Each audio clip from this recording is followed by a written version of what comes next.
It's Weird Medicine, the first and still only uncensored medical show in the history of broadcast radio, and the longest-running show on this channel. I'm Dr. Steve with my little pal, Dr. Scott, the traditional Chinese medicine provider. It gives me street cred with the wacko alternative medicine asshats. Hello, Dr. Scott. Hey, Dr. Steve. And my partner in all things, Tacy. Hello, Tacy. How are you, Tacy? I'm good. You have a story to tell today? Yes, I do. This is a show for people who had never listened to a medical show on the radio.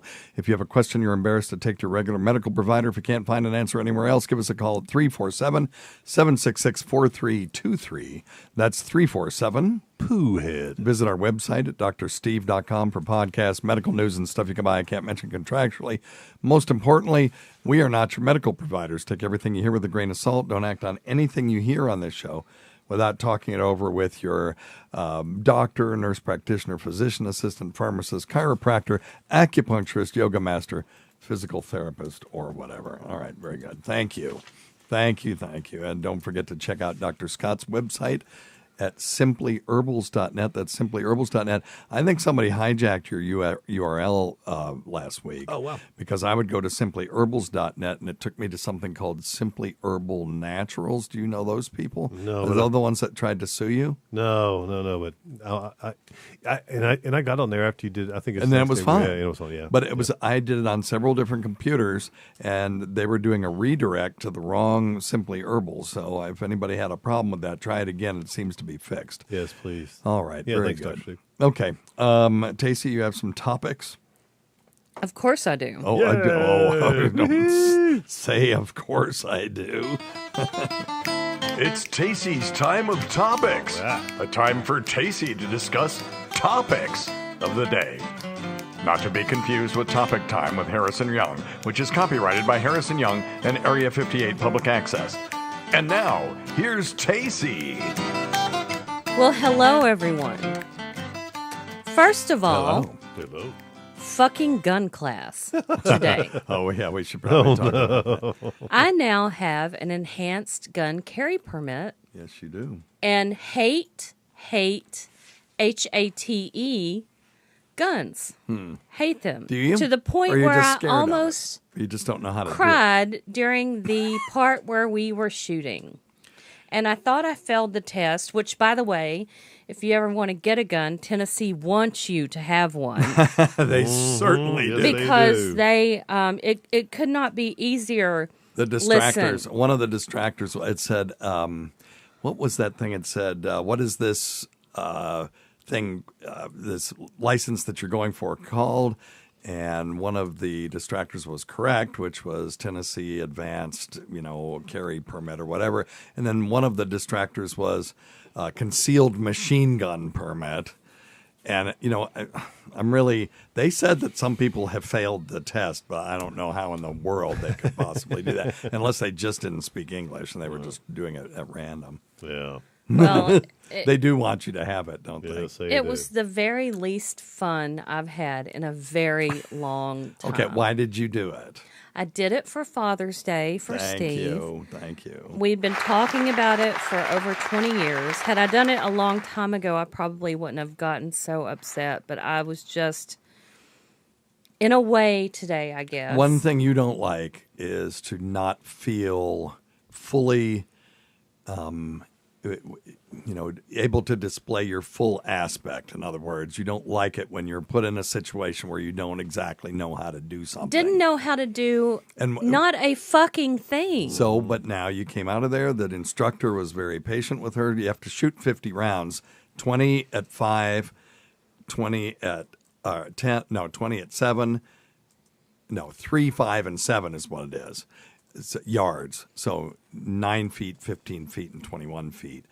And he had a like a Ruger 22 pistol. And she learned how to load the magazine, which I didn't realize you didn't know how to do. Nope, didn't know how to Putting do the it. bolts in backwards, standing straight up, all kinds of stuff. But you got it by the fifth magazine. You got it, and then how to shoot. And she beat some people in shooting that were there that had done it a bunch. So. Which is funny because I have not shaken like that in a million years. Yeah. I was nervous. Well, you hadn't had any wine yet, too. So. I had a physician once tell me, one of my favorite physicians, and he said, What? there are gun people and there are not gun people. Yep. And that could not be further from the truth. Couldn't be further from the truth. It could not. It No, was true. it is so true. Yeah. Excuse me. No, I'm just. So I want anyway, to understand. I thought all of a sudden that meant that you were. No. That's just what I normally would say after I said a statement like that. But so. I think there are people who are afraid to handle a firearm. They should have respect for it, and then other people who have done it some and they find, they're more comfortable with it and they found it fun. Well, and those two groups the one can become the other. Well, I think that you are part of this little group that likes to, I like that popping of the P, that likes to bully us non-gun people into becoming gun people, and some people are not gun people. Oh, you feel bullied. And I am so sick of some of my friends telling me, you just need to get used to it. You need to know how to defend yourself. Well, what if I can't? Can I not do it in another way other than you can. Blowing a hole through One somebody? of the things that he talked about was using pepper gel, and not he ruled out. He said if you're not going to use a gun, don't use pepper spray. Right.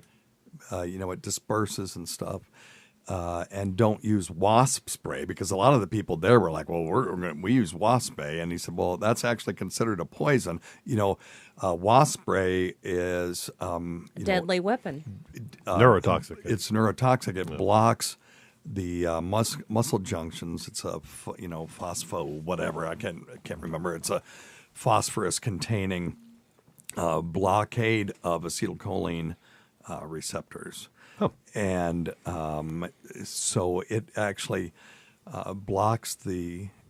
Now I don't remember the mechanism of it. Anyway, that and a baseball bat, while he's looking at it. And the baseball bat.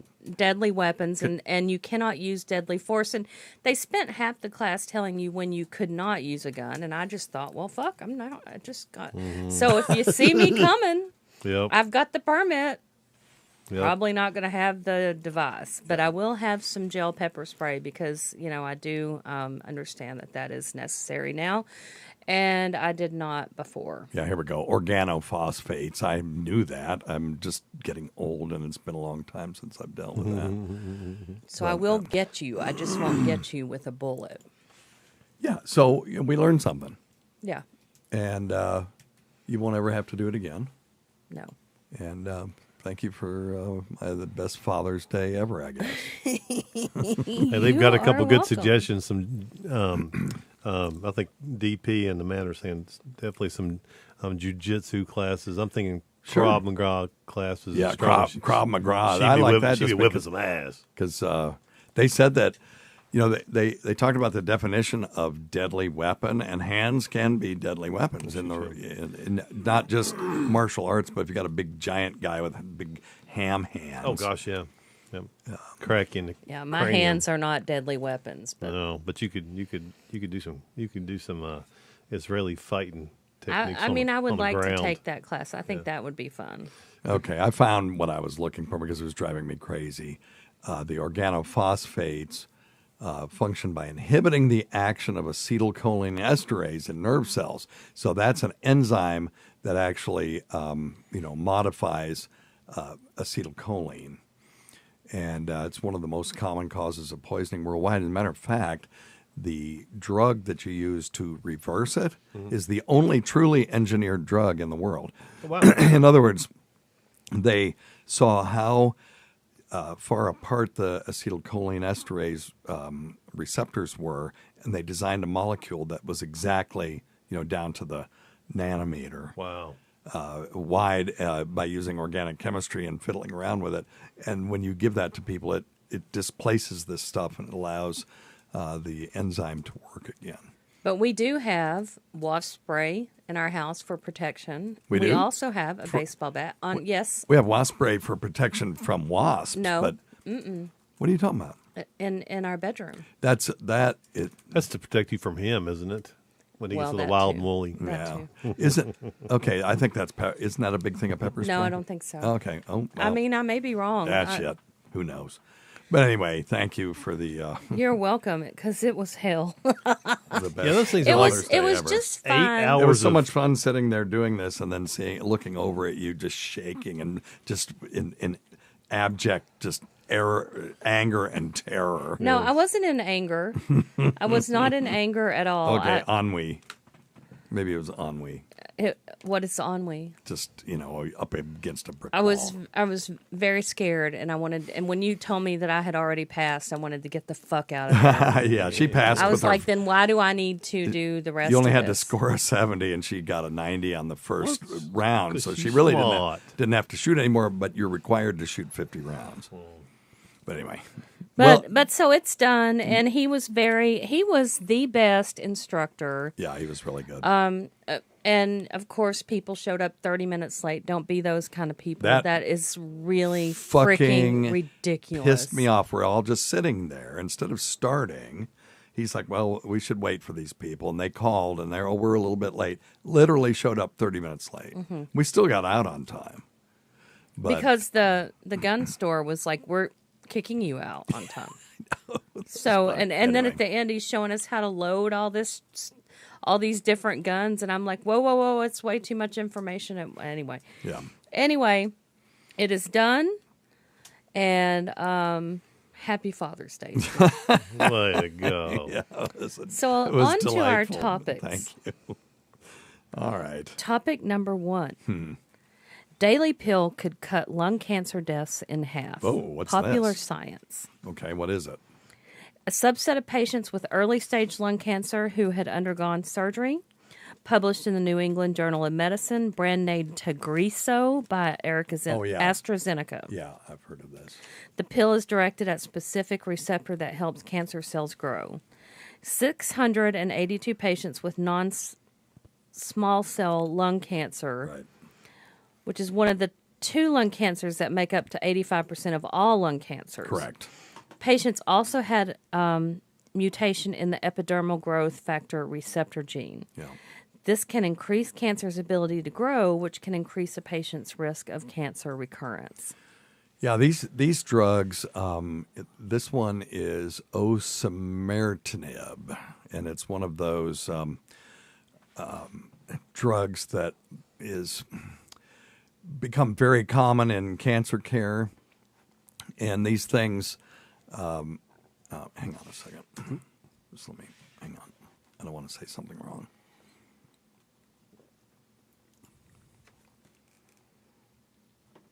I use this I don't use it, but I just want to make sure I get the mechanism right so I don't say it wrong.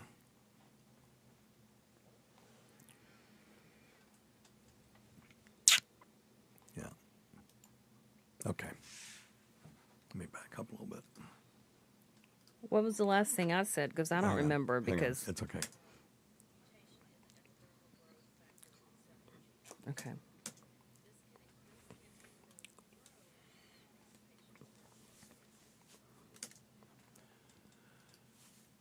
Yeah, so this stuff is osimertinib. It's one of these osimertinib. God, these new drugs, I have to sound them out. The monoclonal antibodies, particularly, like it took me forever to get bevacizumab right by just looking at it. You know, but these things are kinase inhibitors, and they decrease an enzyme that that facilitates growth of the tumor. And yeah, you're right, Tace. People who took this early, looks like they had a 51% decrease in lung cancer death if they had early stage lung cancer and then took it every day for 3 years. So Now, this amazing. mutation is also usually in patients who didn't smoke. Isn't that interesting? Mm-hmm. Yeah. So now we have to find the one for the people that do. Yes. And now that they know this works, this is the one thing, people rail against big pharma, and I am a sort of a Jimmy Dore left-leaning libertarian, I guess. But where I disagree is about having government control of pharmaceutical industry, because I think it will decrease innovation. I think it already has. Yeah, well, to some degree it has. But these kinds of things, right now, there are people with a huge profit motive. And I get it. We don't want to be making money off of people's tragedy. But the profit motive does drive innovation in the sense that now that they know this does this for this one, they've just got to find the right kinase to block for the other ones. Now, there is a form of lung cancer called small cell lung cancer.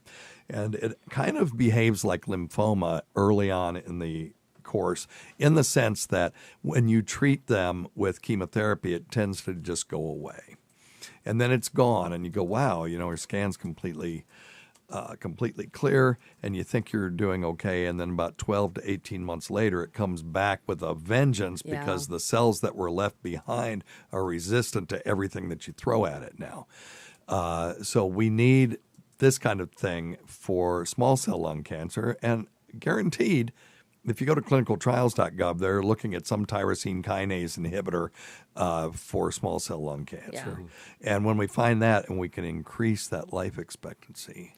Well, now, I wondered what you would think about this. Now, 5 years after diagnosis, 88% were still alive compared to 78% That's right. of the placebo group. Yes. So these are people with early stage lung cancer. So a lot of them weren't going to die anyway. Okay. So this is, again, one of those relative risk versus absolute risk things.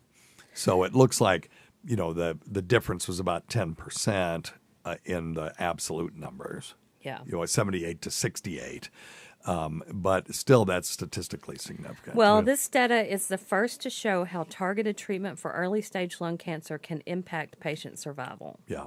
30 years ago, there was nothing they could do for these patients. That's right. That's right. It's crazy. And 30 years is like yesterday. Yeah, it really is. I mean, it really is. When you think Seems about like geologic it. time.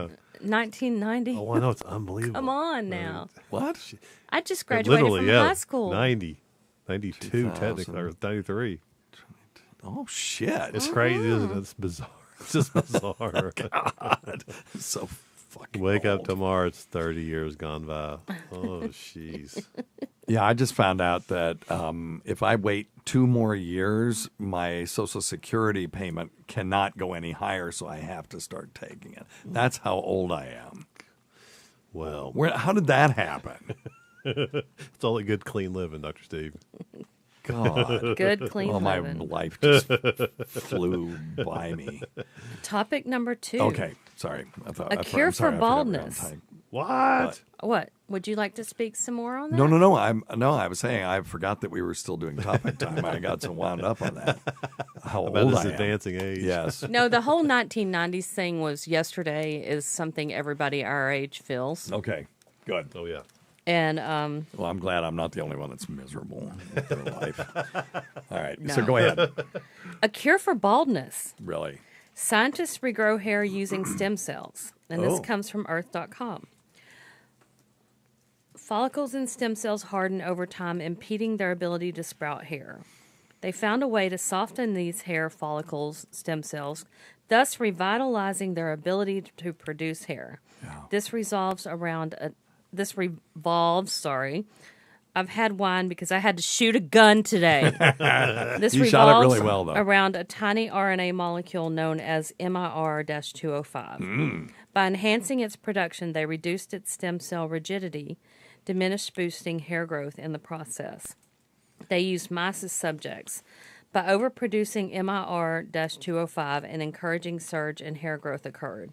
It started to sprout in 10 days. Oh, wow. Now, to find out if it works topically. Yeah. That's so. Stem cell based therapies are, stem cells are a big deal right now. Everything that I do is about a damn stem cell. Right. Yeah. And so what stem cells are these sort of multipotent cells that can turn into different things. When we first were developing, the egg is just kind of one big stem cell if you think about it, because it's a fertilized egg, and then it divides, and then all of a sudden these cells are no longer just cells dividing. One is the front part of this, this entity, and one is the back part, and then some things turn into spinal cord cells, and something, I'm not going to list every single kind of cell in the body, but it's amazing. But it all stems from this sort of omnipotent or pluripotent cell. Now, is this related to what we saved for our boys when they were born? Sure, we did. We saved cord blood, which I actually talked to a hematologist, because the boys are 18 and 20. Do we need to keep that? And they said, yeah, we could still use it for things. If they need a stem cell transplant down the road, they feel like they might be able to culture them from their cord blood and then give them their own stem cells instead of somebody else's. So that's pretty cool. But you know where they get the stem cells for this hair treatment? No. Fat cells. Oh. Yeah, so back in the day, the controversy about stem cell therapy was they were getting the stem cells from fetal blood, which were almost always due to a therapeutic or an elective abortion. Oh, okay. And so that people had issues with that. It's like the vaccine folks. They'll say, well, I have a religious objection to vaccines. Like, well, where does it say anything about vaccines in the Bible? It's like, no, it's because they test these things on cell lines that were developed from aborted fetuses. And so that, I can see that. I mean, they're not making any more aborted fetuses. These are cell lines that live forever, but that's where they came from, and people have a conscious objection to that. So it's like, hey, vaccine people, if you want to get rid of that, and when I say vaccine people, vaccine manufacturers, if you want to get rid of that objection, test it some other way. Jesus, just come up with and say these are aborted fetus-free vaccines. And then you may get at least a subset of people that will go, okay, well, that was my only objection to it, and do it. But anyway, in the beginning, they needed to do that. Now they've found ways that they can take already mature, differentiated cells and turn them back into stem cells. Okay. And that's what this is about. Cool. So it's pretty neat. That is awesome. Yeah. Right. So if it works topically, there may not be any bald people. Unless they choose to be bald. Unless they choose to be. Now people will be just shaving their head just to be different. Yeah. It's cool. Okay, cool. Topic number 3. FDA clears Beta Bionic's Bionic pancreas. Steve, What? have you heard about this? Oh, no, but we've been talking about bionic pancreases for quite some Now, time. this is really cool. So this is, but it may not be what you think. It's no carb counting required. Yeah. It's an automated insulin delivery system that eliminates the need for carb counting. Correct. Type 1s, age 6 and over. It only needs to be, you only need to know your body weight, and you need to tell it if a meal is average in size or larger. Well, P.A. John has a thing like this. It senses, so this is not implantable, though, right? This is a No, device, I don't think so. an external and device. And you gotta also give it its desired glucose target. Sure. Its launch date is not released yet, but he still is counting his carbs in his head. Yes, but he has a device. He has a sensor that speaks to his insulin pump. Yes. And it drives him crazy because sometimes it will read low when the thing falls off, and then it's not giving him his insulin. He wakes up with an insulin of 400. Yeah. Or every once in a while it will malfunction and give him too much insulin. He ends up, so it's not perfect, but it's basically a sensor that is implanted in his skin, and then it communicates with his pump and says, hey, I need more, I need more, I need less, I need less, I need less. Well, I guess this isn't that cool. No. It apparently this is something different because it's all in one device. I think that's the difference. The pump's algorithm can automatically Algorithm. can automatically make adjustments to insulin dosing. FDA calls it a breakthrough device. They don't do that very often. Well, no, they don't. During studies, patients on the iLet system spent 2.6 more hours a day in their target glucose range than others. Okay. 1/3 used an AID system, another used a pump without AID, and remaining were on injections. So they did like what John was on, Yep. injections, and then this. And 2.6 hours more in your target glucose range is pretty cool, I think. Okay, this is pretty interesting. Yeah. So this article I'm looking at says that there are commercially available things like PA John has. So this is the difference. They are called hybrid closed-loop systems. They partially automate insulin delivery, but they still require significant input from users, and that's what you were talking about, where John has to put in sometimes his glucose that he took so it could preemptively decrease it so it's not just always being reactive because there's a little bit of a delay. And it says that John would have to put in a basal rate of background insulin delivery and then insulin sensitivity factors and carbohydrate grams at each meal. So that's what you were talking about. So you're absolutely right. It says, in contrast, the device tested in this study uses algorithms that determine glucose delivery based only on body weight. And so that's pretty damn cool. Yeah, it talked about how much time patients were saving. Yeah, and you want to see their hemoglobin A1Cs come down, which is a 3-month measure of glucose control, as glucose attaches itself to hemoglobin molecules, and those red blood cells that are transporting hemoglobin around last about 100 days, and so the amount of glucose that is attached to the hemoglobin will give you kind of a decent estimate of what your average blood sugar was. Because if you get somebody, let's say they come to your office every week at 8 a.m. and their blood sugar is perfect, but then they go and they eat donuts and stuff and they eat pizza and then their blood sugar is 500 the rest of the day, you're not getting a good impression of what their blood sugar is. But the hemoglobin A1C would then show you, hey, this person may have a blood sugar of 92 in your office, but their average blood sugar is 300. So what we want to see is that these people live longer with fewer adverse effects because we're putting it on kids and getting them before their blood sugar gets so out of 6 and up wang dang doodle that they have problems. Because I used to have kids that were insulin dependent diabetics, and when they'd hit 12, 13, 14, of course the hormones kick in, their blood sugar gets out of control, and then they get oppositional too. They're tired of being told what to do. Right.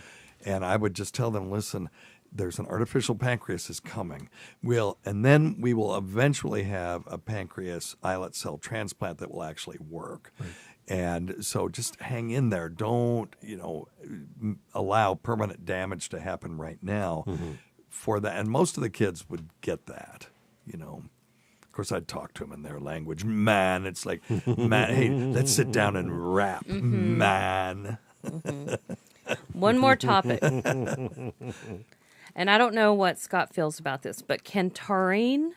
I'm glad you brought. I was going to bring this one. Slow aging. Yes. Yeah. I'm glad you brought this one.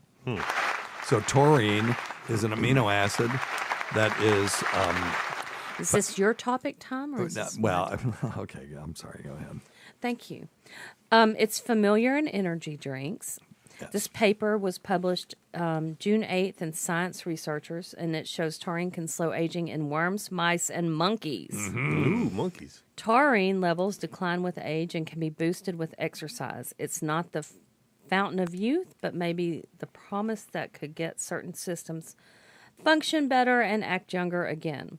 We make it naturally in the body, also get it there through diet by eating meat, fish, and eggs. There you go, Scott. Tasty. You're probably not getting any of Fish. Well, fish eats fish. What's the fish? Yeah. That's it. Animals just didn't live longer, but healthier. Yay. Supplemented mice lived on average 10 to 12% longer than old mice who didn't get it. Well, I'm not taking it. Needs to be verified in Too human late. studies. It's too late. You know, is your life so bad? No, I just gonna make you so miserable that you're not taking I taurine. yearn for the Too peace that late. death will bring. It's too late. Somebody what if it else doesn't, said that. though? Nobody knows. You know, what Yeah. if it doesn't bring you peace, Steve? You better just stay here. I'm just going to tell you this right now. I'm taking taurine now after I saw this study. When I see these studies, I get the supplement. You know, if you go to Dr. Steve or stuff.drsteve.com and scroll down, you can see the supplements that I use to really improve my peripheral neuropathy. And, you know, when my neurologist said, oh, there's nothing you could do, I said, well, bullshit. I'm going to at least look some of this stuff up, and found things on the good data isn't great. It's pretty good data, but it's not great because no one is doing double-blind, placebo-controlled long-term studies on people with neuropathy with glutamine, because it costs like 10 cents a pill. With nothing to make, Right. So they're not going to do it. So the data is decent. You know, my results are anecdotal, but it's good enough that I can put it on, you know, recommend it to patients. Right. And so there, you know, the nutritional supplement industry is not just a complete horseshit. There are some supplements out there that really can help people. You know, you see this vast wall of nutritional supplements when you go to a pharmacy like CVS or Walgreens or a natural pharmacy. Natural food store. And they make all kinds of claims on some of these things. But if you look at the data, there are some supplements that actually do something. For peripheral neuropathy, you've got glutamine, alpha lipoic acid, myoinositol. For longevity, we've got phosphatidylserine. Yes. And now taurine, right. And citrus flavonoids. So, you know, and then there are some supplements that can help with, well, just all kinds of stuff. So, but I never look at the bottle that says, oh, it helps with immune health. It's like, oh, what does that mean? So you want to look these things up or email me, and then maybe we could have a database that says this is what these things are good for.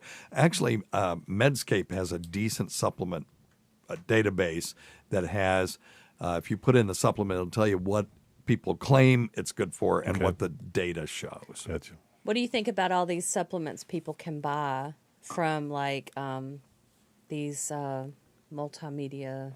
Is that what you call it, multimedia? Or, What are you talking about, Tace? triangle marketing scams. Oh, like pyramid schemes. Pyramid schemes. Yeah, Well, pyramid schemes. yeah, I wouldn't think that.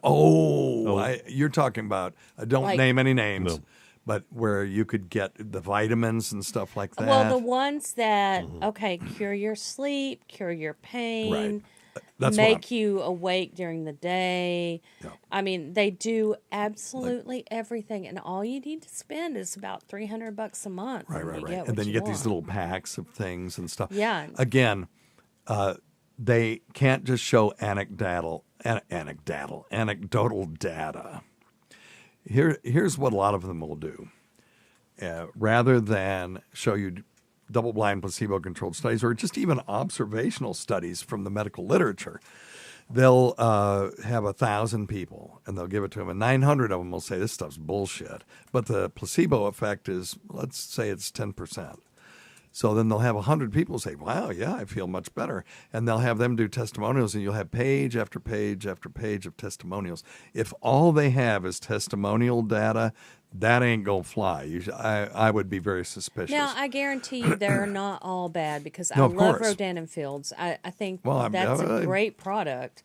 I don't know what it use- is. I would Well, say- it's skin product. Okay, I yeah. mean, you sell it and then you get somebody else. Oh, to of sell course. it. No, the things mean- that people sell, there's many of them are really good. I'm just Yeah. talking about the typical place that's selling sort of these panaceas, as you talked about. Yeah. That treat this and that and the other, and the only evidence that they have is anecdotal, testimonials. Or they've got some really weak stuff. When they say, oh, well, it's clinically proven, go look at the study and see if it really is. Right. Because many times it will be clinically proven in worms, like you talked about with taurine. I'll take it because it's an amino acid that we use that can't really hurt, Right. unless the process that makes it is flawed, which is what happened with with tryptophan. Do you remember that?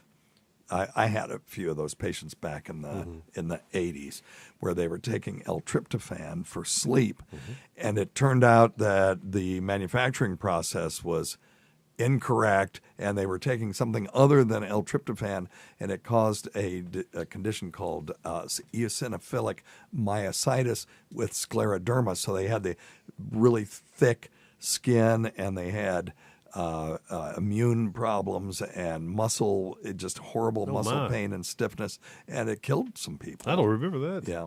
Golly. And it was just one lot of tryptophan that caused the problem. So, yeah, I always buy my stuff from Now or Nature. Was it Nature Made? You like that Yeah, I one? like They seem Nature to be good. So, anyway. I like them. All right. Very interesting. Yeah, so that concludes our time of topics. Yay, thank you. Great job. Stacey.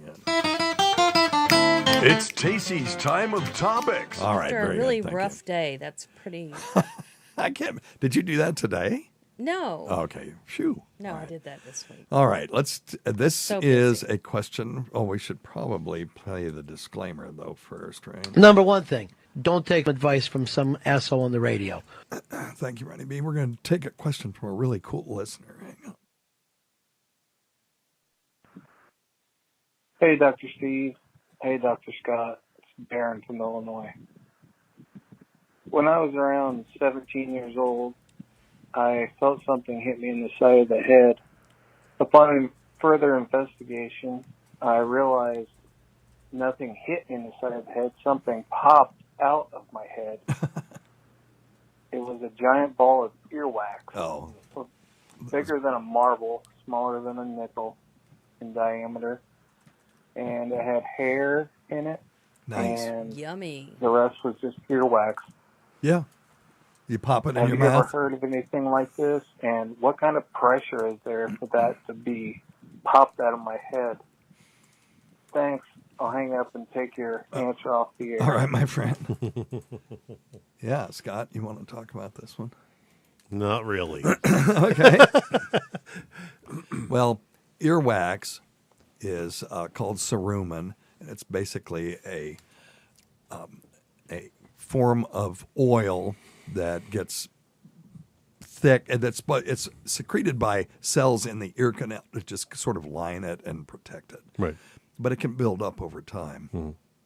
And if you get a big glob of this stuff in there, it can harden, and it can actually occlude it. Yes. And I don't know if it was a change in air pressure, or if he popped his ears, and his tympanic membrane, the eardrum popped out, and it decreased the potential space between this Right. bolus and the eardrum, and that caused the thing to pop out. Or if it was barometric pressure, because it would be under a certain pressure. If all of a sudden the outside pressure was lower than the inside pressure, it would pop out. Or if there was a roach that was in there that just said, "Oh, I'm tired of being Kicked in it here," out. kicked it out. Or it just fell out, and it just was weird, and he felt like it popped out. That's what I was going to say, because Yeah. the tympanic membrane is so tight anyway, so for Yeah. it's not going to move much at all. It won't. When you pop your ears, though, it will pop out. Right. And when you are on an airplane, for example, and you go up, it will pop. It will pop out toward the outside. Then when Right. you go down, it will The inside. bend in toward the inside. So you want to yawn or chew gum going up, but on the way down, you want to blow. Occlude your nose, put your head forward, and blow against pressure, and it'll pop your ears back. But it's got to be fractions of a millimeter, though. Yeah. It's almost like that thing had to fall out when it did to just create that vacuum, so it felt like it popped. Yeah, it's got to be. Yeah. Yeah. Because that's a hell of a lot of I think wax. just when something falls out of your ear like that, it's Or going your- to feel yeah, weird. your Your, head or your brain can't interpret it. And the hair is just from having hair. There's hair. in there. yeah. So you're just gross, dude. Yeah. But, Congratulations. yeah. That's something we If did. that Yeah. happened then, though, it's probably Gonna do still, it again, still yeah. happening. So you may want to get a thing called a murine ear kit.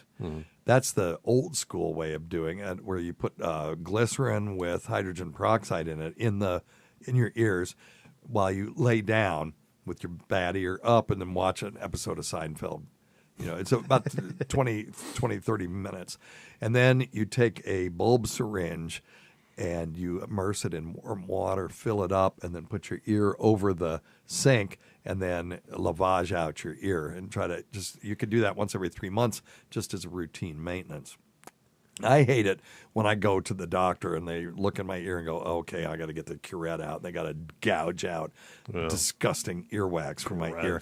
So, yeah. Do you remember that one time that all that stuff came out of your ear? Out of my ear? Yeah. No. You told me about it. You didn't let me see it, but you told me all about it. What? What did I tell you? I do not remember that it was this. a big wad of stuff and it had hair in it. Well, okay, same thing. It was just probably a big bolus of wax. And people will come in and they can't hear. And they're very grateful when you look in there and say, well, it's earwax, and we have these big, giant silver syringes that we can usually get it out with 1 or 2 pumps. And they're very grateful because all of a sudden the pressure is gone and they can hear again. Yeah, you were like, wow. I'm so It's gross. I So don't remember disgusting. that. I am gross. I don't remember that. You're not gross. The human Steve. body is disgusting It's anyway, disgusting. I don't shoot guns for gross people. but no, thank you. That is hilarious. They do sell. Hang on. I'm having this problem again. Well, you know what it is.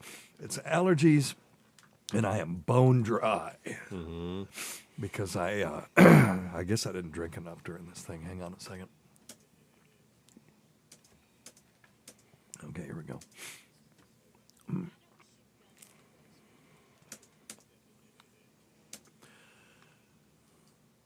Well, anyway, they sell a spray bottle type lavage for the ear now. This is a relatively recent invention, or it's not a new invention, but it's been brought to the market, and it's a little bit higher pressure and maybe a little more focused than the old school blue bulb syringe. So that's for people that really have it bad. Yeah, this morning on the CBS Morning News, they actually had a brand new. Somebody had invented like a lavage for your ear. Oh, really? Yeah. Like the navage? that's cool. Yeah, you have to kind of lean your ear over the sink and squeeze it in there. It looked pretty good. Is it motorized? Yeah. Oh, so it is like a navage. Oh, Very we'll much have to like a get lavage. one of Very those. much They so. should call it an otage. We'll do a contest to see who can get the most. Yeah, that's cool. Is it on the market already? I'll Yes, buy is. one. Yeah, it is. Yep. Just for routine I'll care. pull it up. You know how you women, before you go to the gynecologist, you kind of spruce up down there and stuff? Or the or the GI. Like Oh, yeah, when right. I saw my GI after I did my procedure, he said Colonoscopy, you mean? Yeah, Where he he saw said your ass crack. he said, I tell people, just don't do anything down there. It always looks better before than it does after. And I said, don't tell me that. I spent half an hour taking care of things down there before. Ew, what did you take care of? I don't, you know what? I don't know what I took care of, don't Steve. wanna I know. can't see I it. don't want to know. It's fine. I just do not wanna shaved know. just in case. I didn't feel any hair. But you know how you guys do it. So you guys do that, take care of things in that area. Mm-hmm. And I will do that now with my ears before I get somebody looking at my ear. It's my sort of God, the that's same thing. hilarious. Let's do that. But Tacey is correct on the anus thing. Because if you do your colonoscopy, and I've told this story before, I won't tell the whole story, but I do my colonoscopies without anesthesia. And so you're laying down and you can see the screen that they're looking at. And right before the scope, because now you can see your ass, and then it's getting bigger and bigger and bigger, and there's your anus, And bloop. and all of a sudden it's getting bigger and bigger and bigger. Always, it's filling up the whole screen right before the tube enters into the rectum, and you can see your disgusting, foldy, anus that filling up a 6-foot TV screen. That's the worst part about having a colonoscopy without anesthesia for me. The rest of it's a cakewalk after seeing that. And then I see the nurses and all that in the hospital, and I'm like, I know that's what they're thinking about when they see me and say hi. Your hairy ass. Yeah, just my giant, disgusting anus. Love it. Ugh. Anyway, all right. Poor little boy. Yeah, you know, bless it. Hey, Dr. Steve. Yep. Good. Thanks, man. Oh, yeah. Good. How's it going, man? Whatever. So I have a cannabis question, a THC Excellent. question. Excellent. I'm on medical marijuana now. I've since quit drinking. Oh, good. Because I said when marijuana became legal, I would, just stop drinking. Okay. Well, someone who made themselves a promise and actually stuck to it. Good for them. I don't know. I felt like it was better. Yeah. If the point is to get altered and get a little high or whatever. feel some kind of way, then I always thought that medical or marijuana rather was just a better way to do it, healthier anyway. Okay. But because I do primarily edibles, I don't smoke. Yes. And that gets processed through the liver. I was curious if there was any data on, obviously we know alcohol can damage the liver, if you do it too much, if you drink it too much, or maybe even if you just drink it all, I think there's liver damage involved. But does THC that gets processed through the liver do the same thing? Can you just, eat edibles every day, a couple times a day and essentially be doing liver damage to yourself? Or is because of the way it gets processed, it's more like food or something Great like question. that? I don't know. Great question. Yeah. The liver is designed to detoxify things. The problem, when you eat an edible, you're talking about 10 milligrams of THC. Right. At most. So, some people are insane and do 100, but, 2.5 to 10 milligrams. When you're drinking alcohol, it's just constant. It goes on for hours. Yeah. And it really stresses the liver a lot more. THC, if he's absolutely right, after oral consumption, it travels to the liver. Really, most of it's eliminated or metabolized. So the THC is changed into other molecules by this system called cytochrome P450, and they turn THC into 11-hydroxy tetrahydrocannabinol, which is psychoactive. Then the second time it goes through, it changes it into 11 carboxyl hydroxy tetrahydrocannabinol, and that is not psychoactive. So, 65% of it is excreted in the fecal matter, and then 20% in the urine, which is where we pick it up for urine drug screens, by the way. So, most of it's going to be gone in about 5 days, although for chronic users, it'll be there all the time. I will say this. I have never seen a single case of cirrhosis that was pegged at THC use. I've seen adverse effects from chronic THC use. Yep. Don't get me wrong. Yep. Cyclic vomiting syndrome being the worst that I've seen. And that's one where people use it all the time. And you'd say, well, THC is good for nausea and vomiting. Yeah, in intermittent doses, but if you take it every day, there are some people that just start puking on a cyclic basis, and it's horrendous. And if they stop ingesting THC, then it goes away. Yeah, it's bad. But anyway, okay, so that's really why. It's a difference. Taking a gummy is more like medicine to the liver because it peaks and then it's gone. Right. Whereas alcohol is just wears it on and on and on, and first pass, second pass, third pass. It takes a while for the liver to get rid of it, and then the alcohol is actually doing damage to the liver cells. So, all right. If I see something different about that, I mean, we can talk about adverse effects of marijuana, but cirrhosis isn't one of them. All right. Yo, Big Steve. Hey, man. Bobby C. What Big up? Steve. I was wondering. That's my name. I woke up the other day, well, more than a week ago, with limited strength and dexterity in my right arm. Yeah. It's been pretty persistent. I haven't done anything strenuous. I was wondering what could cause this. I've been sort of like flopping it around, slapping it about. Yeah.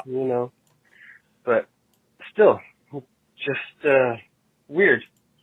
My arm don't work no good. It is weird, and I think I know what it is. Scott, you got any idea? What do you say? You just woke up He woke up, and his right arm is floppy. Yeah, it sounds like he's got a pretty severe pinched nerve, but no pain. Right, but what is it, though? Brachial plexus? Possibly. Possibly. You know what? You've not given any It could be brachial bells out plexus today syndrome. because you forgot about them. No, I didn't forget That's about exactly them. what happened. I'm giving He them to forgot myself. He's giving himself. I'm giving internal bells to myself because I've been so awesome today. No, this is almost because people. This will happen to people, and if they have left arm weakness, and they're a young person, he sounds pretty young, and then it goes away, that can be a sign of a migraine. Some migraines will do that, but gotcha. he's talking about floppy arm, and his wrist is floppy. I'm going to guess. I wish I had him on the phone. This is classic for a thing called Saturday night palsy, and Dr. Scott is correct. It is a neurologic problem, but it is caused by direct pressure onto the upper medial arm, or it can be the armpit, so that would be brachial plexus. So I'll give you thyself a bell. Give you part of a bell. You know what? You can go screw. It's you get to give You know yourself what? one, I but shoot guns for you. Yep. Okay. You know what? Hearken to thine inner voice and She give gets a big thyself bell. a bell. She gets a full bell. Yeah, I'll see it. You're right. I get you. You're right. Yeah, you do Anyway, get it, don't you? This is Scott? a compressive neuropathy. Right. The weird thing is that the hand will not work when the wrist is fully flexed. Gotcha. You can't. You lose dexterity. So what they'll have you do is they put you into a brace where the wrist is extended, and at least you can still use your fingers, and then you can use your arm. For how long do you have to wear the brace? It can be anywhere from a couple of days to a couple of weeks usually. Really? Now you do need to see somebody to make sure that they're making the diagnosis, but correctly, and there are some tests that they can do to confirm it. Particularly electromyogram and nerve conduction velocity, but it's generally a clinical diagnosis, and it's almost always, well, it is always, the person wakes up and they fell asleep with their arm over their head on a chair and they were drunk, or they fell asleep and they laid with their head on their arm and they were drunk. It's almost always they were intoxicated, or it could be a prolonged nod from opioids or something like that, but they slept on it. How can I not have had that yet? Well, you always go to bed. I've never seen you pass out anywhere but in the bed. So you always go to bed and then you pass out drunk.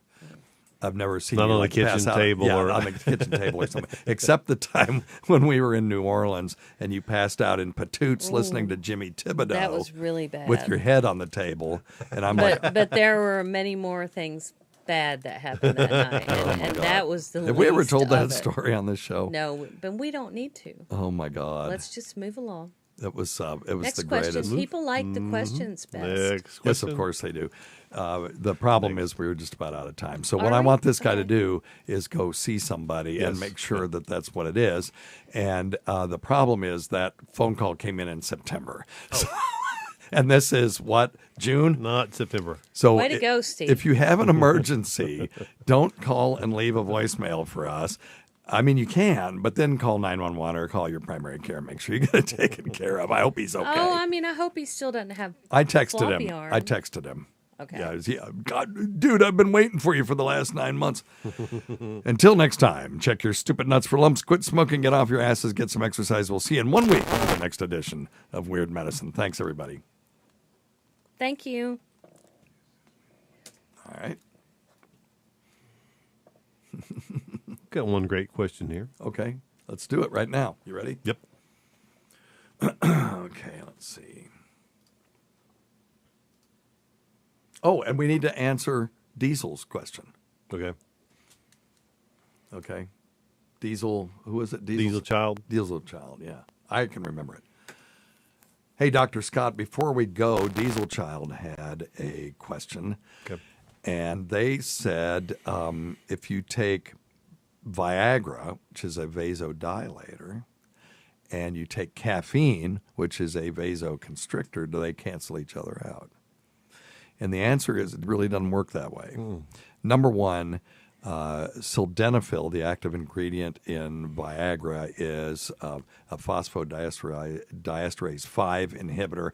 When basically what it does, it decreases the function of an enzyme that results in an increase in nitric oxide. Yes. Nitric oxide. And its substrate is arginine. Okay. So the nitric oxide increases, and you get increased blood flow in certain places of the body. One is the pulmonary artery, so it decreases pulmonary hypertension. That we'll use it for that for people who have high blood pressure in the lungs, the vessel going from the heart to the lungs. Right. And that's a problem. When the blood pressure is too high, you get right heart failure because the right heart isn't designed to push hard against a lot of pressure. And then it will increase blood flow in the muscles. So that's why people like to use arginine for weightlifting and stuff. They'll pre-treat themselves with arginine. Gotcha. In the hopes that they'll increase the nitric oxide, increase blood flow to the muscles while they're working them out. And then the other place it does it is the jungle region, the good old male membership. It will increase blood flow to the penis and decrease outflow. And so what you end up with is an erection. Whereas before you might have had half one or none at all. Now, caffeine is, if anything, a very weak vasoconstrictor, and it kind of has more systemic effects. So if you can drink coffee and take sildenafil at the same time, because the sildenafil's effect on those areas that it has effect is much more pronounced than any effect that caffeine. Yeah, take a hell of a lot of caffeine to offset that. Okay, so there's that one. Yep. That's a good question. What else you got? Well, I've got a great one from Donna Bell. Donna Bell? Oh, Donna Bell. When you lose weight, where does it go? Do you pee it out? Do you breathe it out? So that's a good question. So you can lose weight by taking Lasix, a diuretic, and just pee out a bunch of fluid. Yep. And you'll lose weight, but what we really want to do, right, is we want to re-sculpt our body and lose fat. And so when fat cells, are used for, I've had too long of a day. Sorry, I got like 3 hours of sleep last night. Hang on.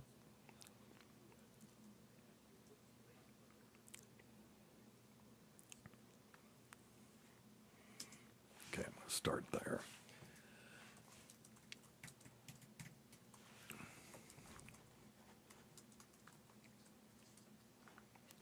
Okay. So the process of breaking down fat is called lipolysis. And the fat cells in your body will first shrink. Right. So they get smaller because they're storage cells, right?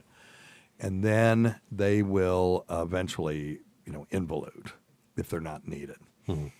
So what happens is, and I've noticed this, when I am losing fat because I'm on a low carbohydrate diet, I tend to notice that I'm peeing out. I have more urine output. Okay. And so the weight, quote unquote weight, is excreted as byproducts of the use of fat cells to create energy. Right. Because that's what they're there for. Right. It's just like a squirrel socking away nuts. And for the wintertime, the body squirrels away energy in the fat cells.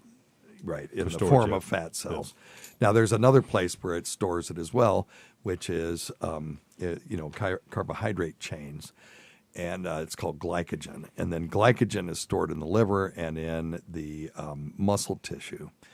And if you take in no carbohydrates, glycogen will be used first to create energy because it's readily available. And when you hear of people who are marathon runners that hit the wall, that's because they've run out of glycogen. That's why those people, not archers, Kirk, not gamblers, don't need to carb load, but people need to carb load if they are at risk of running out of glycogen in whatever activity they're doing. And when they hit the wall, it means that they're going from a glycogen-type metabolism to all of a sudden they're having to break down proteins in their muscles and fat cells as quickly as they possibly can. And it's very difficult to do. So you have to condition yourself to be able to store more glycogen. Well, anyway, but I noticed that when I'm on a low-carb diet and I deplete my body of glycogen and I start into the ketosis, which is really what it's saying is there's lipolysis going on. Mm-hmm. You're breaking down fats to make energy. That a lot of that is excreted in the urine, the byproducts of that. Okay? Okay. All right? Fabulous. That's my hypothesis anyway. That's sort of my Pee it I out. know when I lose weight, when I weigh myself the next morning after I've peed a lot, I have lost a significant amount of weight. Yeah. Yep. Because with women, you can gain and lose 4 pounds in a day. It's ridiculous. There is another place. And did they say lungs? Did they say? She asked if you breathe it out. Yeah. Oh, okay. Now I'm going to have to give her a bell for that. Give thyself a I bell. believe that's the first. I think Sean's got a couple. So the water is one of the sources of quote unquote weight loss when you break down fat. Mm-hmm. One of the ways that the body gets rid of the stuff. But apparently the lungs are the primary excretory organ for fat. You excrete tons of carbon dioxide because it's carbon dioxide and water are the byproducts. Gotcha. The ketone bodies are sort of intermediate bodies when you're trying to break down fat to make energy. And it's interesting. If you get little kids, can go into ketosis really fast. You get a kid with like a gastroenteritis where they haven't eaten for 12 hours or something, they'll have ketones in their urine because they go very quickly to a fat metabolism to maintain their energy. Pretty neat. Good stuff, Dr. Steve. All right. Well, listen, everybody. Thank you, guys. Thanks. Always go to Dr. Scott and to Tacy and to everyone in the Fluid family. The Fluid family are folks that listen to us and watch us sort of live on our YouTube channel, youtube.com/@weirdmedicine, and just follow our Twitter @weirdmedicine or subscribe and like the channel. But if you subscribe and turn on the notifications, it'll tell you when we go live. It's usually Saturday afternoon. We try to do it at 1, but today we had a really fun activity. And it's also becoming summertime, so 1 o'clock is kind of... Yeah, and maybe what we ought to do is do it in the evening when it's cooler up here anyway. It gives us something to do. No? Because you'll be shit-faced. Liquored up. Because, of course, you have to, right? But listen to our Sirius XM show on the Faction Talk channel, Sirius Channel 103, Saturdays at 7 p.m. Eastern, Sunday at 6 p.m. Eastern, on demand, and other times at Jim McClure's pleasure. Many thanks to our listeners whose voicemail and topic ideas make this job very easy. Go to our website at drsteve.com for schedules, podcasts, and other crap. Until next time, check your stupid nuts for lumps. Quit smoking, get off your asses, get some exercise. We'll see you in 1 week for the next edition of Weird Goodbye, Medicine. everyone. Thanks, everybody. See you. Still got to do the opening, though. You good? Good. All right. Here we go. You ready? Yep. Do this. We'll turn around real quick. Tacy, you got about 3 more topics that we can do? No. Fuck you. There you go. Somebody needs a wine. Yeah. Oh, she's out. Okay, I'll go get you some.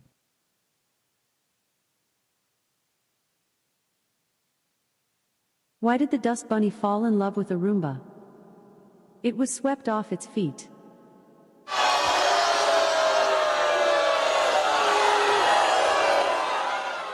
What's faster than the speed of light?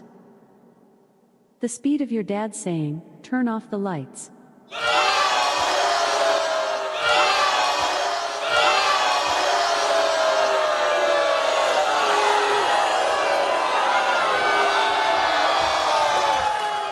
What happened to the cat who ate a ball of yarn?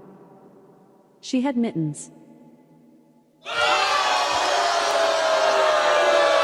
If you just read the bio for Dr. Steve, host of Weird Medicine on Sirius XM 103 and made popular by 2 really comedy shows, Opie and Anthony and Ron and Fez, you would have thought that this guy was a bit of, a clown. Why can't you give me the respect that I'm entitled to! I've got diphtheria crushing my esophagus. I've got Ebola virus dripping from my nose. I've got the leprosy of the heart valve, exacerbating my incredible woes. I want to take my brain out and blast it with the wave, an ultrasonic echographic and a pulsating shave. I want a magic pill for all my ailments, the health equivalent to Citizen Kane. And if I don't get it now in a tablet, I think I'm doomed and I'll have to go insane. I want a requiem for my disease, so I'm paging Dr. Steve. Dr. Steve! From the world-famous Cardiff Electric Network studios, it's Weird Medicine, the first and still only uncensored medical show in the history of broadcast radio, now a podcast. I'm Dr. Steve with my little pal, Dr. Scott, and and Tacy. Yeah, whatever. Dr. Scott is a traditional... Hi, everyone. It's a traditional Chinese medical practitioner who gives me street cred with the whack alternative medicine assholes, and Tacy is my partner in all things. Hello, Tacy. Yeah. What's going on? This is a show for people who never listened to a medical show on the radio or the internet. If you got a question you're embarrassed to take to your regular medical provider, if you can't find an answer anywhere else, give us a call, 347-766-4323. That's 347-POOHEAD. Follow us on Twitter at Weird Medicine or at DRScottWM. Visit our website at drsteve.com for podcasts, medical news, and stuff you can buy. Most importantly, we are not your medical providers. Take everything you hear with a grain of salt. Don't act on anything you hear on this show without talking it over with your healthcare provider. Please don't forget stuff.drsteve.com, stuff.drsteve.com for all of your shopping needs. I checked out the link. It still works. And I took off some stuff that was, just broken links and stuff in there. So go check it out. Stuff.drsteve.com. You can still get pre-order on the Roadie Coach. Okay. ROADIE Coach. And so it's roadie.drsteve.com, or you can just go to stuff.drsteve, scroll down and look at it. The Roadie Coach is not a tuner this time, but something that will teach you how to play your instrument. So... if it's going to help me, it better be really good. Yeah, well, we'll see. We'll see. They're selling this one. I thought it would be better for you to have it than for me. So we'll try it. I need help. And then check out Dr. Scott's website at simplyherbals.net, and check out Tacy and me at patreon.com/weirdmedicine. It's all different content, all fun content. It's all Tacy giving me down the road for saying this, that. It's fun. It is fun. It's a good show, and 100% of your phone calls that are sent to the Patreon address get addressed on the Patreon show. So that's patreon.com/weirdmedicine. And I did a couple of cameos for Father's Day. I'll do whatever. I don't care. It's $5. Who cares?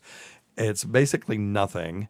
And I get 3 of that. Thank you. But it all goes toward ham radio. And I'll say whatever you want. I'll say fluid to your mama or, whatever. So one person. It's all about the daddy this weekend. That's right. But one person wanted me to tell his dad to make sure he got another cystoscopy. And I said, make sure that you have this tube jammed up there so you can feel like you're pissing razor blades for a week. So that was a little bit of a personal one for Dr. Scott and me. But anyway. Yep. All right. You got anything else? Nope. Let's get into it. All right. Okay. Thank you, Tacy. Yes. I want that the info on that male pattern baldness. Yeah. I've got some friends that I think might be interested. Well, are they doing anything for humans yet, Tace? No. Okay. See if I can find it, Scott. If I can still find it, I'll send it to you. That's cool. You're the best. Are you all right? Yep. You mad at me? No, I'm not. I'm not. Okay, I'm just making sure. I never was mad at you. No, I'm just making sure. I was just really, really, I know. really scared. It wasn't about you on any level. No, I know. I wasn't. Yeah, good. I'm glad. Thank you for doing it. Hey, courage in people who aren't afraid of stuff. Courage is when people are afraid of something, they do it anyway. Yep. I just made that up. She is courageous. Sounds pretty insightful. I think it sounds wise. Keeps me out of trouble. That's right. Was he a wise man? I don't like Was he a kind man? I don't like being in trouble. Fuck no, man. Let's see a wise man.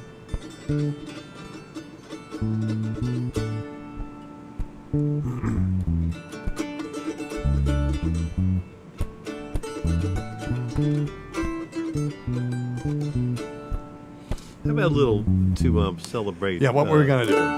I know you're writer. I know you writer in D. And you should have that email already, Dr. Steve. Okay, so I know that part. Is there any other part to this? Yeah, so it's D, C, G, D, and then it's F, C, F, F, C, and then yep, F, C, F, C, G, D, and that's it, the whole way through.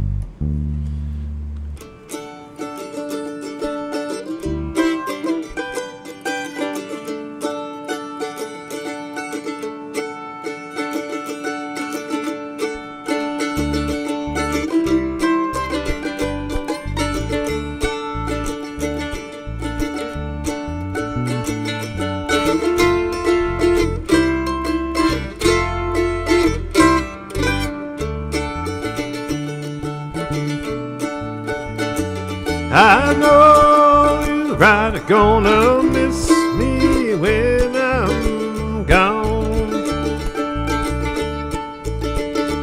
I know you're right, gonna miss me when I'm gone. Gonna miss you, baby, from rolling in your arms. I lay down last night, Lord, I could not take my rest. Lay down last night, Lord, I could not take my rest. My mind was wandering like the wild geese in the west.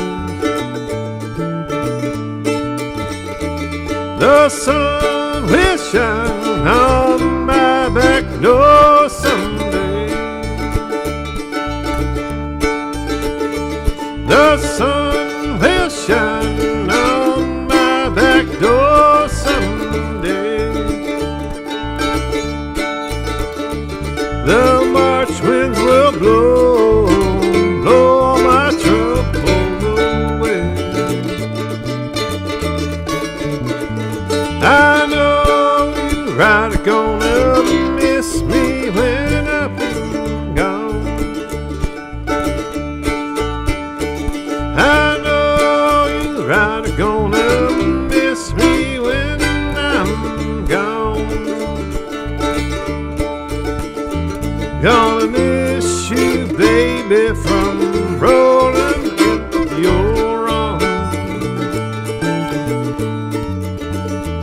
I wish I was a headlamp on a northbound train. I wish I was a headlamp on a northbound train. I'd shed my light through the cool Colorado rain. Rather drink muddy water than sleep in a hollow log. I'd rather drink muddy water and sleep in a hollow log than to stay here in Frisco and get treated like a dirty old dog.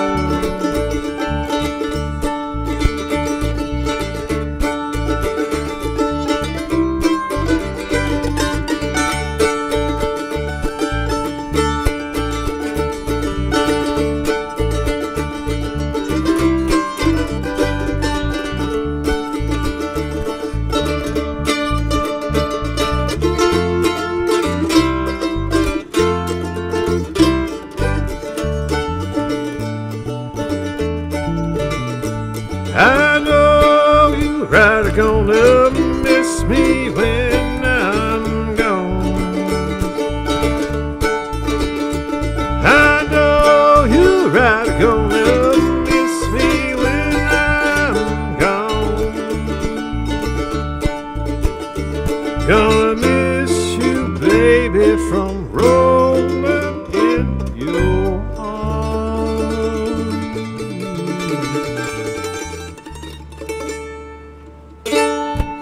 There you go. Thanks, Dr. Steve.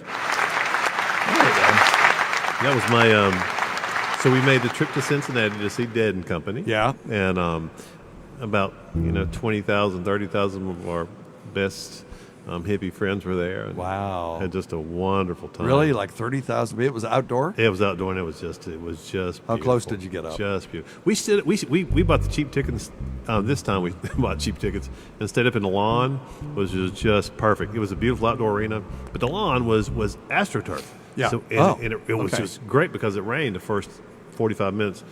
But yeah, the guys did about a 15-minute version of I Know You're Rider, and God, John Mayr just kept with every loop through just a little bit better guitar solo, and just kept stepping it up. It was just magical. Yeah, I forgot John Mayr. He's Jerry Garcia, right? He's playing lead guitar and singing, and it's really funny out there. He Did just they do not even. Did they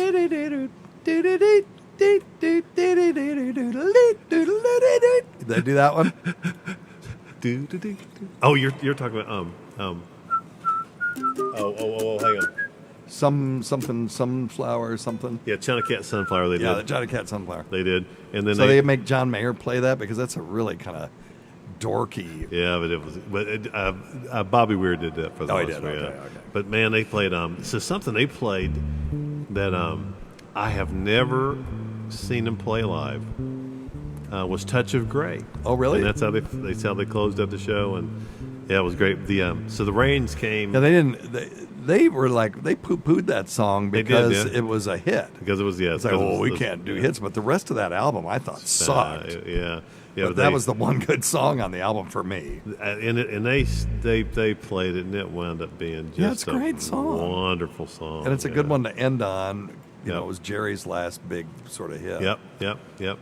It was truly magical, and then with the Dead, I mean, the sun. Yeah. It was great with that, but the well, can we do Touch of Rain? Grey? I guess that would. I think we could. Didn't we used to do that? We used to do it. Yep. Because I remember I played the dee dee dee dee dee. See, I must be getting early. If we didn't, G, must be getting early. Clocks are running late. Paper numbers, morning sky looks so phony. Donna's breaking everywhere. Light the candles, curse the draw the curtains. I don't care 'cause it's alright. I will get by. There you go. Yeah, it's so it's going to be G, F, D, and then E. Here it is.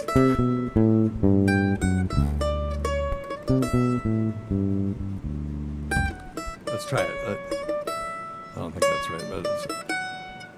Oh yeah, that's right. Yeah, I think so. Yeah. Let's do the I will get by. Yeah. So let's do the so to D. I will get by. I will get by. I will get by. I will survive. I'm not looking at the music. Okay, I think I got it. Yeah. Okay, you ready? Yeah, let's give it a go. It was up, man. It was so great. We'll go a little. We'll keep it a little slow. Let's be good and early.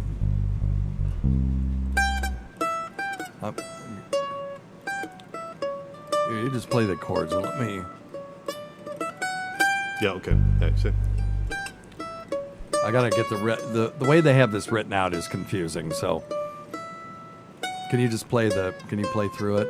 Just play the verse. Yep. So we'll just start verse Stop one. Doing that. Must be getting early. Clocks are running late. Paint my numbers, morning sky looks so phony. Donna's breaking everywhere. Light the candles, curse the glare. Draw the curtains, I don't care because it's alright. I will get by. I will get by. You got it, will get by. I will survive. Okay. That was the weird part. This is, I don't know how they wrote this, but I remember this now. Because it goes I will survive. I will get by.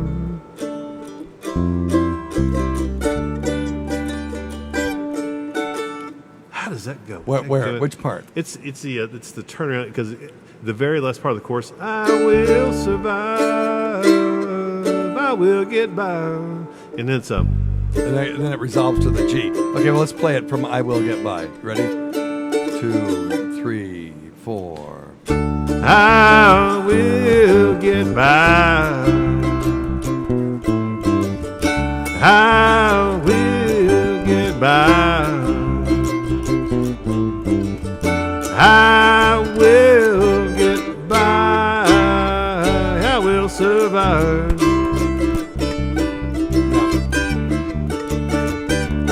That's what it is. It's D. Yeah, D. Yeah, it goes C to D. Yeah, and then it goes D, goes G. Well, then it goes back to the G. Yeah. I see you've got your list out. Yep. Try it. Yep. We'll fuck it up, but we'll yeah. All right. Okay. So, why don't you just kick over? No, it doesn't start that. Here, just do the. Okay.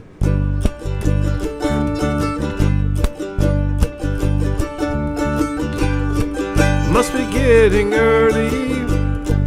Clocks are running late. Paint my numbers, morning sky looks so phony. Dawn is breaking everywhere. Light the candles, curse so glare. Draw the curtains, I don't care because it's alright. I will get by. I will get by. I will get by. I will survive.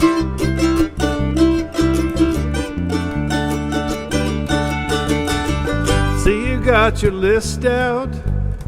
Say a piece and get out.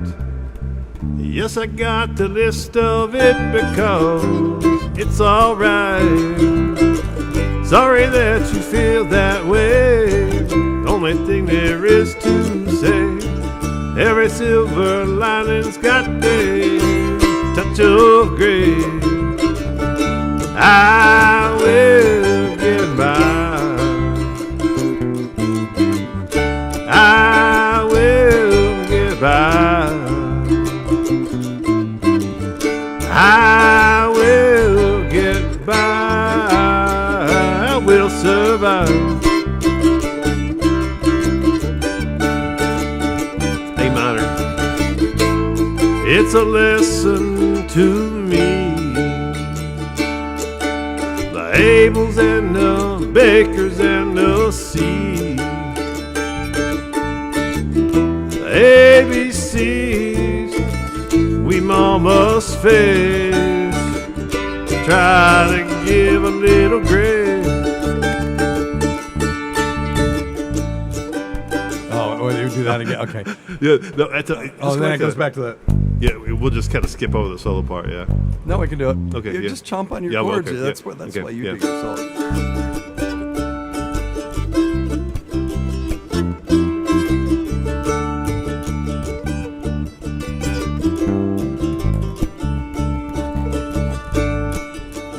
Yeah, I'm just. Let's move on to that. Let's go back to. You just go back up to sorry that you feel that way. Yeah, sorry that you feel that way. The only thing there is to say. But anyway, every silver line's got a touch. You just go to those chords because the bridge is in.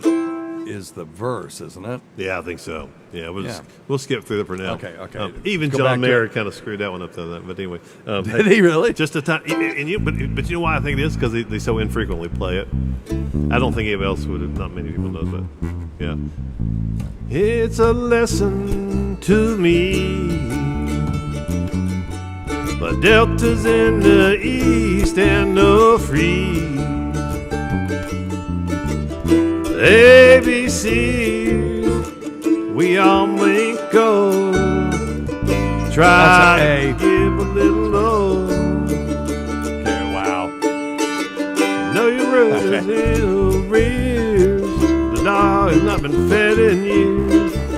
Even worse than in a piece because it's alright. Cows are giving kerosene. Kids can get 17. Words they know are all obscene because it's alright. I will get by.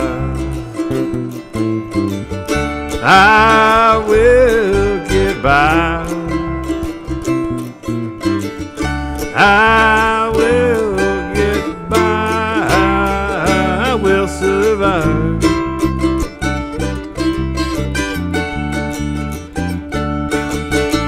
She was on the hand that fits. There's really nothing much to it. Whistle through your teeth and spit because it's alright. Oh, every touch of gray kinda hoots you anyway. That is all I had to say because it's alright. I will get by. I will get by. I will get by. I will survive.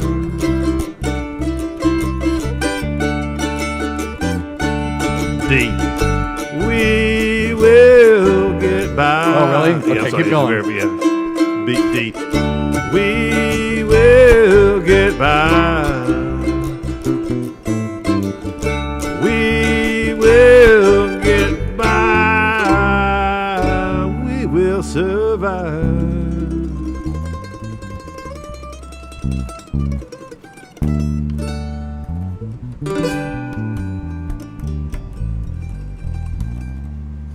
Yeah, we should probably. You sounded great on that. Now put that. No, I didn't. Oh, I love it. I love it. But put that on the list. You got a list? Got a list. Are you really making a list? I swear to you. Why can't I see this list? Well, I'll give you my my login on my Ultimate Guitar. That's Guitar. where you're putting it? Yeah, Ultimate Guitar. Yeah, I'll just give you the login so you have the exact. I don't one want I've your got. login. It's okay. You can have it. Yeah, we need to learn that because we used to actually play that. Can Dr. Steve sing? Dr. Steve can sing. He sings extremely well. Nope. Amanda, thank you, honey. That's a lie. Yeah, that is a big thank you to my all my Deadhead friends. And Colin Carnes, he got it. What? Cece got my Dennis Hopper nod to Dennis Hopper. What did you do? In Apocalypse Now.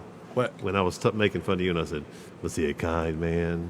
Oh, jeez. Was he a wise man? Yeah, Fuck Dennis no. Hopper. Fuck no, man. hey, hit him with the sirens. Hit him with the sirens. Let me see if I can find that. Hit him with the sirens. I hate the sirens. Was he a kind man? Yeah, hang on. Was he a wise man? Fuck no, man. Let me see if I can find that. Thank you, guys. We really do appreciate y'all. Dennis Hopper, Apocalypse Now. Here we go. Yeah, here it is.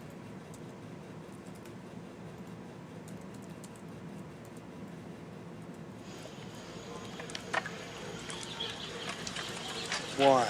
Huh? Why would a nice guy like you want to kill a genius?